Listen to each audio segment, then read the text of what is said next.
Hello everybody, Andrew Field here. Sorry if the lighting isn't as good because and I'm sorry for not making a video in a little while. I just moved and I've had a good amount going on, so there's a lot of news I have to cover. So let's get into it. Alexandria Ocasio-Cortez and Joe Biden bashed Trump for his decision for backing away from COVID relief talks. He was saying until after the election, which was 4 weeks. Now it's sooner. I think he's starting to get back into it. I think he knew it was a regretful decision, but still really haven't made any progress. And they're probably not going to have any COVID relief come out until after the election because they can't agree on anything. Um, Interviews with Americans showed they were stunned to hear that the Republicans were breaking away from the discussions. A shout out to Washington Post for having those interviews, talking with those Americans directly. AOC also put blame on Senate Republicans, which they should, and the decision obviously will affect millions of Americans not being able to get that COVID check that they need, check of coronavirus relief, especially with all the people that are still out of work. The mayor of Miami said the president should not come to Miami if he had COVID. As of October 7th, the coronavirus death toll was at 215,000. Now it's over 220,000. 7.7 million cases on October 7th. Now I think it's at like 8.2 million cases. And I try to show the dates to show how rapidly COVID is increasing. On the 7th, Brazil passed 5 million cases. The October 14th, there were the world hit 38 million cases worldwide.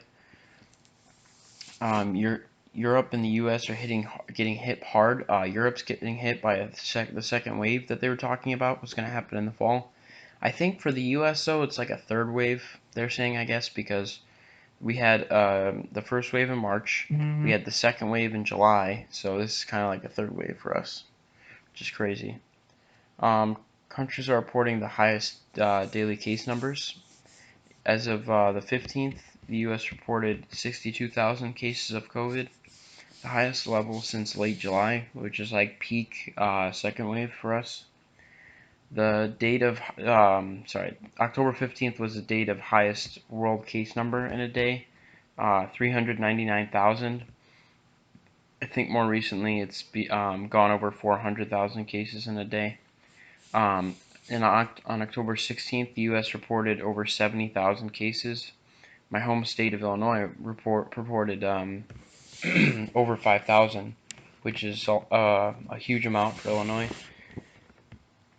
The mayor of Manchester, Tennessee, died from the virus, and a Dutch woman was the first person in the world to die from a reinfection of getting COVID, meaning she contracted it twice and died the second time. I think they say that getting coronavirus twice is possible, but extremely rare, because I think you have immunity for a little bit, like after your first infection, maybe like a couple months. There's not a lot of science that goes along with it yet because it's so early in the game. There's really not a lot of information on reinfections, but I think they're saying, at least for right now, that it's very rare. But the first person died from reinfection. Trump called his coronavirus diagnosis a blessing from God, which is kind of a weird thing to say when over 200,000 people in your country die from it. The Democrats talked about the 25th Amendment over the president's health, but I don't think he's showing symptoms anymore, and we don't think he has the virus, but his staff in the White House are not saying the last negative test he got, so that's kind of worrying. The editors of the New England Journal of Medicine oh,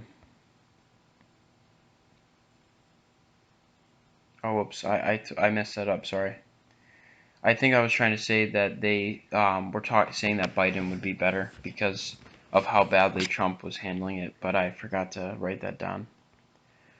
Trump held a rally in Iowa, I think it was yesterday or 2 days ago, with no social distancing, most of the crowd not wearing masks except for the people in the camera. Iowa's state positivity rate topped 20% the day he had the rally. Condemned Trump's administration's response to COVID-19 pandemic. Oh, yeah, sorry. With the New England Journal of Medicine, they condemned Trump's response to the pandemic and called for new U.S. Leadership. And then Scientific American endorsed Joe Biden for September. Dr. Fauci said the Trump administration used his words in a new ad, and touting his pandemic response, but Dr. Fauci said the response was out of context and used without permission. So that's pretty low by the Trump administration to, use his words to try and make it sound like he has the consensus of the experts when he doesn't. There was an investigation targeting Trump's 2016 campaign cash, like if it was coming from foreign sources. And, excuse me, it led to the lockdown of an entire floor of federal courthouse. But for some reason, the investigation could not conclude if foreign powers gave money to the Trump campaign. I don't think they were able to access his finances for some reason. Trump declined to say if he would bring back Barr if reelected because his stupid scandal that he wanted to try and get something out of I think Obama and Joe Biden didn't produce anything, so he got mad at Barr. The vice presidential debate happened. CDC Director Robert Redfield said it was safe for Pence to debate. Moderator Susan Page had a hard time controlling the debate because Mike Pence would always go over his time. And he never really answered the questions that he was asked. Senator Kamala Harris was, I think, amazing. I think she performed really well. And the topic of the debate, sadly, though, was that a fly was on Mike Pence for about 2 minutes. And although it was super funny, it seemed like a lot of Americans took that out of the debate instead of, what was going on in the debate. But it was kind of funny. Sorry. Kamala Harris didn't back down at all, and the debate was much more civilized than Trump's debate. Kamala Harris suspended all campaign travel through Sunday out of caution. It was made after Kamala Harris's communication director and a non-staff flight crew member tested positive for the virus. I don't think anyone else in her campaign has gotten the virus. Like I said, she was just doing that out of caution, but I'm pretty sure no one else tested positive in her campaign. But, it's good to do that just in case. With the second debate, it was made virtual because of Trump's COVID test. Trump said he wouldn't participate in a virtual debate. He said, quote, "I'm not going to waste my time." And it's kind of funny he said that because he's the one who needs a bump up. Biden said he will not continue with the second debate after, Trump dropped out of it. And the second debate was officially canceled. Although the third debate is, I think, still planning on going on this week, sometime this week. Trump and Biden instead had separate town halls. Excuse me. That for some reason were aired on the same day, the 15th. Moderator Savannah Guthrie did a good job of pressing Trump. She didn't, she tried to fact check him and everything. Trump seemed like he wanted to perform better. Like in the beginning, it seemed like he didn't want to interrupt, although he did, afterwards. But in the beginning, you could tell, I think he wanted to be nicer and he wanted to, be on his best behavior or whatever, because he knew that he couldn't screw up like he did the first debate, and he knows that he's losing badly in the polls. Even in, I think, every swing state he's losing right now. At least in the polls. That doesn't mean he'll lose every swing state, and he probably won't, but the polls overall are not looking good for Trump at all. And a lot of people have already voted by mail. Trump took questions from voters in Miami, and Trump did denounce white supremacy. It took him a while, but he did it. But he could not denounce QAnon, and he said crazy things like, so with when talking about his taxes, he was saying it was illegal that people attained them and gave them to the Times and everything like that, and then he was saying it wasn't true, but it obviously was because he was saying it's illegal and he was mad that it came out. So those seem to be his true tax returns, and he was saying that $421 million in debt is not a lot.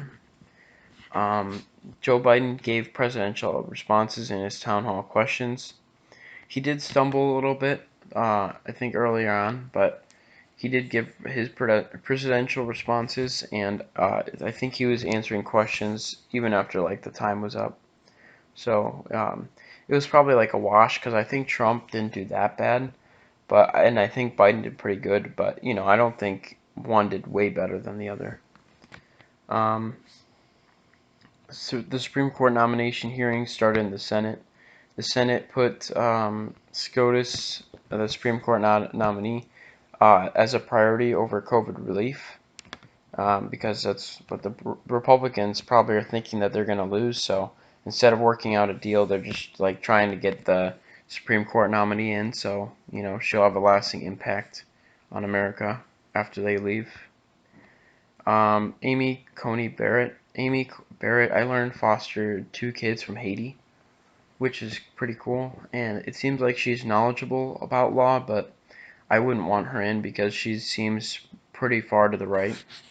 Um, Voting day for the SCOTUS nominee is October 22nd. The California Republicans are refusing to remove unofficial ballot boxes that the state is telling them to remove. Trump made Walter Reed doctor sign an NDA before treating him, and the people that refused were removed from his team. The Lincoln Project launched a $1 million campaign to try and turn Texas blue.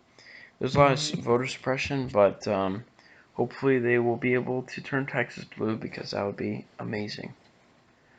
The Taliban supported Trump's re-election, and they said they hope that he will remove America's troops from Afghanistan. The Trump campaign denied wanting their support, which was at least a good thing, I guess. Some Notre Dame students wanted Notre Dame's president to resign after contracting COVID at the Supreme Court nominee assembly or ceremony or whatever, and he went to the White House without a mask. After 7 days in the ICU, remorseful Chris Christie urged everyone to wear masks.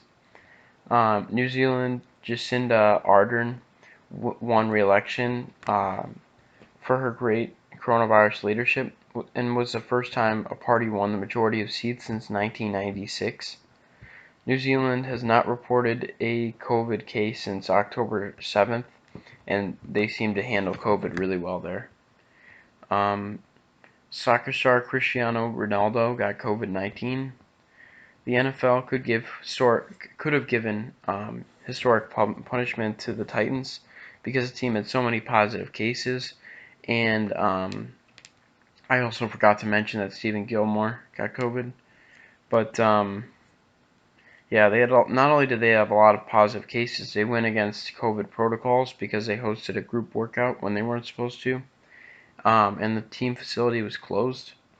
I think they said that quarterback Ryan Tannehill was seen at the workout, and that's pretty bad because the quarterback's supposed to have the biggest say on team things, and it's like supposed to be a leader.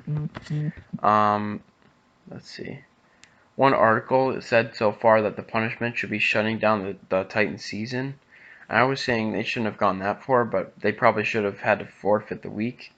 But they moved the game to Tuesday, and then they played it, and the Titans actually did really well. So it ended up working out, I guess. The Falcons closed the facility after multiple COVID cases. There seems to be a lot of COVID problems right now in the NFL. Dak Prescott